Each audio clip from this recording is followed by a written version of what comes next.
Hello everyone, good morning and नमस्ते। यहाँहरू सबैजनालाई मेरो युट्युब च्यानलमा फेरि पनि स्वागत छ। म फेरि आज अर्को भ्लग लिएर उपस्थित भइ नै सकेको छु। आज चाहिँ मेरो भ्लगको कन्टेन्ट रहेको छ समोसा एन्ड चटनी। म समोसा बनाउँदैछु र चटनी पनि बनाउँदैछु। कसरी बनाउँदैछु, के गरी बनाउँदैछु भनेर चाहिँ हजुरहरूलाई देखाउन पाउँदिन, किनकि मेरो मोबाइल समातेर भिडियो खिच्दिने मान्छे कोही पनि हुनुहुन्न। एक्लैलाई यो सबै गाह्रो हुन्छ। त्यही भएर लास्टमा म बनाइसकेर हजुरहरूलाई देखाउने छु। आज मेरो कन्टेन्ट रहेको छ समोसा चटनी। समोसा चटनी चाहिँ मैले बनाएको कस्तो हुन्छ, कस्तो देखिन्छ हजुरहरूलाई देखाउने नै छु हैन। एकदमै सर्ट हुन्छ क्या यो चाहिँ।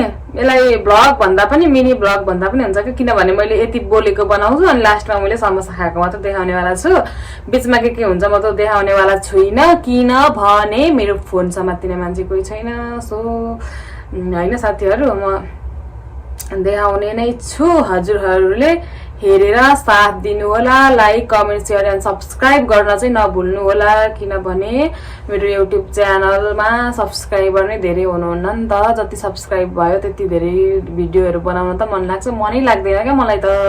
एक सब्सक्राइब नै गर्दैन, कसैले सब्सक्राइब नै गर्दैन। हेर्नु नि सब क्या देखना पड़ रहा है। अच्छा है मैं अंधा हूँ। हेलो साथीहरू, रेडी भयो, समोसा रेडी भइसकेको छ।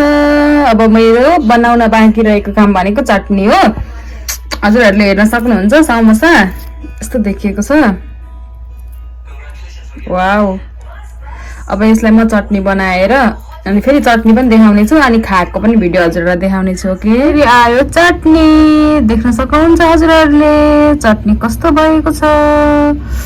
वाउ भएको छ, वाउ भएको छ। अब यही चटनीसँग समोसा खाने हो। मैले लिएको छु 2वटा समोसा अनि चटनी। अब म यसलाई टेस्ट गर्न गइरहेको छु। टेस्ट गरेर हजुरहरूलाई भन्ने छु कस्तो बनेको छ, कस्तो छ। हजुरहरू पनि एकचोटि ट्राई गर्नु होला घरमा बनाएर। अनि मेरो यो भिडियोलाई like, comment, share and then मेरो युट्युब च्यानललाई सब्सक्राइब गर्नको लागि नभुल्नु होला। ओके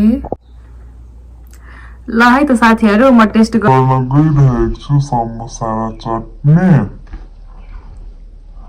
कस्तो नराम्रो देखियो क्या मेरो फेस चाहिँ। फर्स्ट बाइटमा लिन्छ है त यसरी। यहाँनिर अचार छ, यसरी अचार छोपेर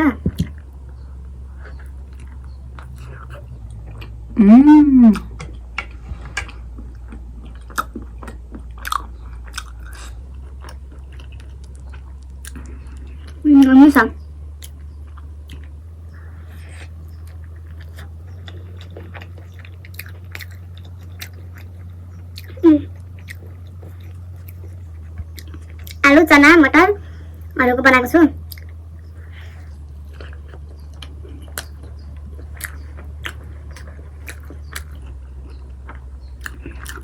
एकदमै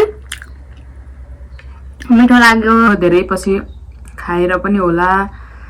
हजुरहरूले पनि ट्राई गर्न सक्नुहुन्छ।